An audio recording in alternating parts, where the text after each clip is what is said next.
জামাতে নামাজ আদায় করার সময় পায়ের সাথে পা কাঁধের সাথে কাঁধ মিলাইয়া নামাজ আদায় করতে লাগে, এই বিষয়ে উলামায়ে কেরাম হলে খুব বেশি জোর দিয়া হইতরা। কিন্তু আবার আরেক দলে এই কথাগুলো নিয়ে তামাশা খতরা, হাসি মজাক খতরা। এখন আমরা আওয়ামে কিতা করতাম, কোন দিকে যাইতাম আমরা? আর বড় বিষয় হইল এই যে কাঁধের সাথে কাঁধ আর পায়ের সাথে পা মিলাইয়া নামাজ আদায় করতে লাগে, এই বিষয়ের উপরে শুধু যে আহলে হাদিস উলামায়ে কেরাম গনে হইতরা এমনটা নয়, হানাফি মাযহাবের বড় বড় আর অনেক আলিমেও হইতরা।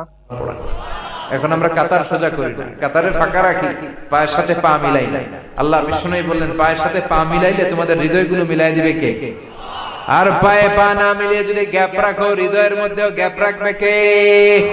নবী সাল্লাল্লাহু আলাইহি ওয়াসাল্লাম বলতেন সাউ সুফুফাকুম, সোজা করো, ইস্তাউ, সোজা হও, ইতাদিলু, তারাসু, শিরা ঢালাই করা অবস্থায় দাঁড়াও, হাজু বাইনাল মানাকিব ওয়াল আকদাম, কাঁধে কাঁধ মিলাও, পা পা মিলাও, এটা অর্ডার। একবার গেছি পেলাম তাই মসজিদে মাগরিবের নামাজ পড়ি। আমি তো আবার বুদ্ধিমান মানুষ, তো কোনা থাড়া হয়েছি। এখন আমার খান্দার জায়গায় তো আমার আঙ্গুল লাগাইছি। এখন লাগানি পরে আমি পা হরাইছি। এখন হেও তো বুঝছে তো হানাফি, বুঝছেন না নি? এখন হে আরো তারা লম্বা করছে লাগে, আমি বলছি দেই তুই কতক্ষণ লম্বা করতে পারো। হে আরো আমি আরো তারা করছি।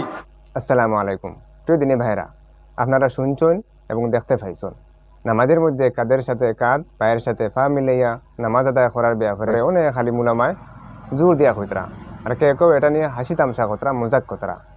তো আসুন আমরা কোনটা করতাম। এই দেখুন একটা হাদিসের মধ্যে প্রিয় নবী সাল্লাল্লাহু আলাইহি সাল্লামের ছাত্র একজন সাহাবী হইতরা, আমরা কাঁধের সাথে কাঁধ পায়ের সাথে পা মিলাইয়া নামাজ আদায় করতাম। বুখারী শরীফের মধ্যে আইছে।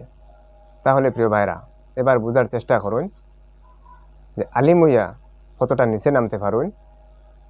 সেই হাদিসগুলা নিয়ে আল্লাহ রাসূল সাল্লাল্লাহু আলাইহি সাল্লামের সাহাবায়ে কেরামগণকে নিয়ে আহলে হাদিসদের বিরোধিতা করতে গিয়ে কিছু, সবাই নয়, কিছু হানাফি মাযহাবের অনুসারী আলিম কতটা নিচে নামতে পারুন। তারা সেগুলো নিয়ে তামাশা খতরা, হাসি মজাক খতরা দেখাইতরা।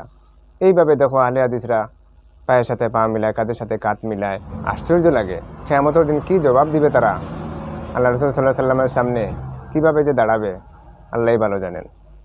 তো প্রিয় দিনী ভাইরা, আমার কাছে গ্রহণযোগ্য এটাই যে নামাজের মধ্যে জামাতে নামাজের সময় পায়ের সাথে পা কাঁধের সাথে কাঁধ মিলানো জরুরি।